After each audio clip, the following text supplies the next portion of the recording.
नमस्कार। दिनकर जी की कृति संस्कृत के 4 अध्याय के पहले अध्याय के तीसरे प्रकरण में हम चल रहे हैं, जो है आर्य और आर्येतर संस्कृतियों का मिलन। इसमें अब हम चलेंगे आर्य और द्राविड़ स्वभाव के बारे में। दिनकर जी बताते हैं कि आर्य और द्राविड़ साहित्य दोनों की प्रकृति एक जैसी है, एक है। अगर उम्र की बात करें तो संस्कृत बड़ी है, भारत की अन्य सभी भाषाएं छोटी हैं, बहुत छोटी हैं उससे। यहाँ तक कि तमिल, जो भारत की आधुनिक यानी अर्वाचीन भाषाओं में सबसे प्राचीन है, संस्कृत उससे भी कम से कम 2000 साल अधिक पुरानी भाषा है। इसलिए जो कुछ भी भारत को कहना था, पहले उसने संस्कृत में कहा। बहुत बाद में जब अर्वाचीन भाषाएं उदित हो गईं, उनमें भी भावानुभूति और चिंतन की वही प्रक्रिया उद्धृत हो गई जो बाद में जो संस्कृत में विकसित हुई थी। इसलिए हिंदू संस्कृति की मूल भाषा संस्कृत रही। बाकी भाषाओं का एक लंबा सा इतिहास केवल संस्कृत की उद्धरणी का इतिहास है। इस दृष्टि से देखने पर आर्य और द्राविड़ स्वभाव को परस्पर भिन्न बताना निराधार सा लगता है, परंतु एकाध विद्वान ने यह कल्पना करने का साहस किया है कि आर्यों और द्राविड़ों के स्वभाव में किसी न किसी समय थोड़ी भिन्नता अवश्य रही होगी, अन्यथा यह कैसे संभव हुआ कि कर्मकांड और आशावाद के प्रेमी आर्य निवृत्ति के चक्कर में आ गए, और जो लोग प्रकृति के सौंदर्य पर न्यौछावर होना ही अपना परम कर्तव्य मानते थे, उनकी संततियों ने देह दंडन और कृच्छ साधना को अपना कर्तव्य मान लिया। मिलते मिलते आर्य और द्रविड़ परस्पर इस प्रकार मिल गए कि उनमें से एक का विश्वास दूसरे का भी विश्वास बन गया। एक की आदतें दूसरे की आदतों में समा गईं। नदियों के समान ही प्राचीन संस्कृतियों का उद्गम निश्चयपूर्वक नहीं जाना जा सकता। विशेषतः हिंदू संस्कृत तो महानद के समान है, उसके भीतर अनेक नदियों का जल समाहित हुआ है, तभी वह इतना विस्तृत अथाह दिखाई पड़ता है। फिर भी इस महानद को विशेष रूप से पुष्ट बनाने वाली 2 धाराएं अवश्य हैं, जिन्हें हम कहते हैं आर्य और द्रविड़। 2 विशेषणों से जानते हैं। जो औसत मुसलमान है कवि और औसत हिंदू वो विचारक होता है। इसी न्याय से हम कह सकते हैं कि आरंभिक जो आर्य थे वो आरंभिक द्रविड़ की अपेक्षा भावुक अधिक थे। सभ्यता ज्यों-ज्यों प्रगति करती है, आदमी की चिंतनशीलता उसके कवित्व को दबाती जाती है। द्रविड़ सभ्यता में आर्यों से आगे थे, यानी आर्यों की अपेक्षा वे अधिक प्राचीन थे, इसलिए उनकी कल्पना में चिंतन की रीढ़ पैदा हो चुकी थी। आर्य भारत पहुंचने से पहले अधिकतर घुमक्कड़ और मौजी जीव रहे थे, किंतु इसलिए उनके भीतर यह उत्साह वर्तमान था कि प्रकृति और सौंदर्य पर वे चकित हो सकें। किंतु द्रविड़ों का चिंतन कवित्व से आगे निकल चुका था। सूर्योदय के साथ साथ कदाचित वे सूर्यास्त भी कई बार देख चुके थे, जिसके कारण जीवन की निस्सारता का बोध उन्हें होने लगा था। सभ्यता यदि संस्कृति का आदि भौतिक पक्ष है, तो भारत में इस पक्ष का अधिक विकास आर्यों ने किया है। इसी प्रकार भारतीय साहित्य के भीतर भावुकता की तरंग अधिकतर आर्य स्वभाव के भावुक होने के कारण ही बढ़ी। किंतु भारतीय संस्कृति की कई कोमल विशिष्टताएं, जैसे अहिंसा, सहिष्णुता और वैराग्य भावना, द्राविड़ स्वभाव के प्रभाव से विकसित हुई है। यह देश आर्यों के आगमन के पूर्व से ही अहिंसक, अल्पसंतोषी और सहिष्णु रहता आया था। आर्यों ने आकर के यहाँ भी जीवन की धूम मचा दी, प्रवृत्ति और आशावाद के स्वर से सारे समाज को पूर्ण कर दिया। किंतु जब उनका यज्ञवाद, भोगवाद का पर्याय बनने लगा और आमिष प्रियता से प्रेरित ब्राह्मण जीव हिंसा को धर्म मानने लगे, इस देश की संस्कृति यज्ञ और जीव घात दोनों से विद्रोह कर उठी। महावीर और बुद्ध भारत की इस सनातन संस्कृति के उद्घोष थे। ध्यान दीजिएगा, बहुत अच्छी व्याख्या है। इस प्रकार की प्रस्तुति और जगह दिखाई नहीं पड़ती, दिनकर ही कर सकते थे इसको। तो अति का उत्तर बराबर अति तक पहुंच कर रुकता है। यदि आर्यों का यज्ञवाद खुल्लम खुल्ला जीव हिंसा को औचित्य प्रदान नहीं करता, अथवा ब्राह्मण यदि धर्म को अपनी भोग लोलुपता का साधन नहीं बनाते, अथवा यदि उन्होंने यह भाव कायम रखा होता कि जन्मना श्रेष्ठ होने के लिए भी ब्राह्मण को ब्राह्मणत्व पर आरूढ़ रहना चाहिए, तो वैदिक धर्म के प्रति उठने वाले विद्रोह कटुता तक नहीं पहुंचते।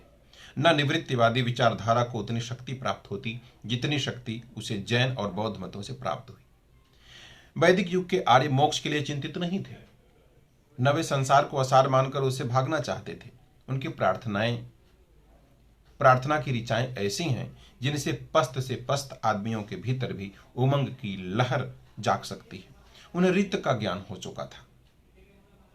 ऋत यानी नैतिकता, ऋत यानी सृष्टि का आधार, समाज का आधार या मूल।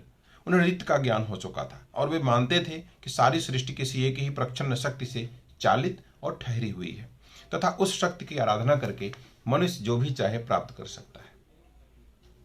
किंतु बराबर उनकी प्रार्थना लंबी आयु, स्वस्थ शरीर, विजय, आनंद और समृद्धि के लिए ही की जाती थी। वैदिक प्रार्थनाएं भी हैं और सबल, स्वस्थ, प्रफुल्ल जीवन को उत्साह देने वाले मंत्र भी हैं। हम 100 वर्षों तक जिए, प्रार्थना है शतम वर्षाणि जीवति।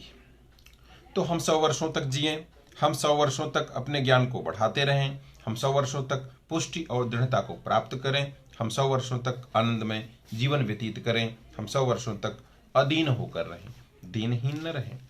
जो स्वयं उद्योग करता है इंद्र उसी की सहायता करते हैं, जो श्रम नहीं करता देवता उसके साथ मित्रता नहीं करते हैं। भगवान जीवन यात्रा में हमें समुन्नत कीजिए, हम सदा प्रसन्नचित रहते हुए उदीयमान सूर्य को देखें। इस प्रकार की वहां पर ऋचाएं हैं। मैं इंद्र हूं, मेरी पराजय नहीं हो सकती। अन्यत्र देखिए, मेरे आराध्य देव आप तेज स्वरूप हैं, मुझ में तेज को धारण कीजिए। आप वीर्य रूप हैं, मुझे वीर्यवान कीजिए। आप बल रूप हैं, मुझे बलवान बनाइए। आप ओजह रूप हैं, मुझे ओजस्वी बनाइए। मेरे पुत्र शत्रु का हनन करने वाले हों, हमारे पुत्र सुवीर हों और उनके साथ हम शत्रुओं पर विजय प्राप्त करें। तो न तो भयभीत हो न उद्विग्नता को प्राप्त हो, मेरे लिए सभी दिशाएं झुक जाएं।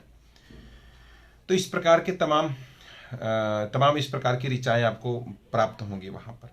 तो जो आर्य ऐसी जीवंत प्रार्थनाओं के अभ्यासी थे, वे ही जैन और बौद्ध मतों के उत्थान के समय भरी जवानी में संन्यास लेने लगे। रक्तपात से घबरा करके युद्ध विमुख होने लगे और खेती करने से कहीं कीट पतंग न मर जाएं, इस चिंता से कातर होकर कोई और रोजगार ढूंढने लगे। किंतु बौद्ध और जैन मतों के मध्य हम यह दायित्व क्यों बढ़े? संन्यास, मोक्ष और निवृत्ति की भावना तो उपनिषदों में ही प्रकट होने लगी थी। आर्यों की मौलिक भावनाएं ऋग्वेद तक ही अक्षुण्ण रहीं। उपनिषद मूल आर्यों के ग्रंथ नहीं हैं, वे उन भारतीय आर्यों की रचनाएं हैं जो स्थानीय प्रागवैदिक संस्कृत से भली भांति प्रभावित होने लगे थे। कर्म, ज्ञान और भक्ति में से कर्म यानी कर्मकांड तो 16 आने आर्यों की देन है, किंतु ज्ञान और भक्ति का विकास प्रागवैदिक संस्कृति के प्रभाव से हुआ। अचरज की बात यह है कि कर्म तो समाप्त प्राय है। सारे देश के धर्म साधकों में अब ज्ञान और भक्ति, विशेषतः भक्ति का ही अधिक प्रचार है। निवृत्ति और अवसाद भारत की सनातन परंपरा में विद्यमान थे। आर्यों के आने के बाद यहाँ उत्साह की एक प्रबल तरंग अवश्य उठी, किंतु वैदिक आशावाद और उत्साह की प्रबलता चिर स्थायी नहीं हो सकी। जो लोग उत्साह की ऋचाएं रचते थे, स्वयं वे ही अवसाद का गीत गाने लगे। तो भारतीय संस्कृति में कोई अजेय शक्ति है जिसने पराजय नहीं मानी है। इसी शक्ति के कारण भारत सबको स्वीकार करने के बाद भी भारत ही बना रहता है। और जब हम भारत कहते हैं तब हमारा लक्ष्य वह भारत होता है जिसका मूल प्रागवैदिक काल की अतल गहराइयों में छुपा हुआ है। इस भारत ने केवल उन्हें ही नहीं पचाया जो आर्यों के बाद आए थे, उसने आर्यों को भी पचाकर उन्हें प्रागवैदिक भारत का अंग बना दिया। भारतीय संस्कृत के प्रागवैदिक तत्व आज भी उसके वैदिक तत्वों से अधिक प्रबल तथा प्रसार पूर्ण है। आर्यों का अपना धार्मिक कृत्य होम था, और किंतु होम और यज्ञ अब कितने लोग करते हैं?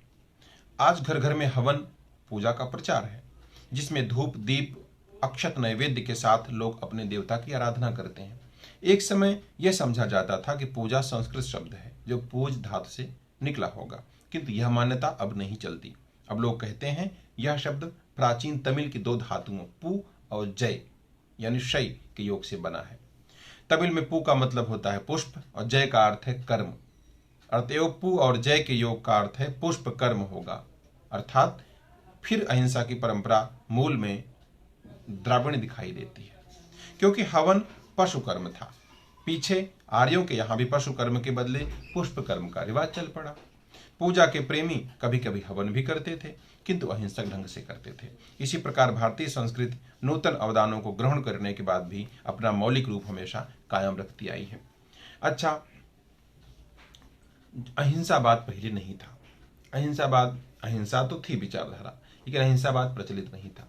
और जब बुद्ध ने अहिंसावाद की बात की तो फिर सनातन संस्कृति के पुनरुत्थान के नाम से उनके विचारों को स्वीकार कर लिया गया और मिला लिया गया और उनको अवतार मान लिया गया। तो यही दिनकर जी भी बता रहे हैं कि अगर हम ऋग्वैदिक प्रागवैदिक काल की बात करें तो ये कंसेप्ट वहां नहीं था। वहां पर निवृत्ति मार्ग नहीं था, प्रवृत्ति मार्ग था, संन्यास का मार्ग नहीं था।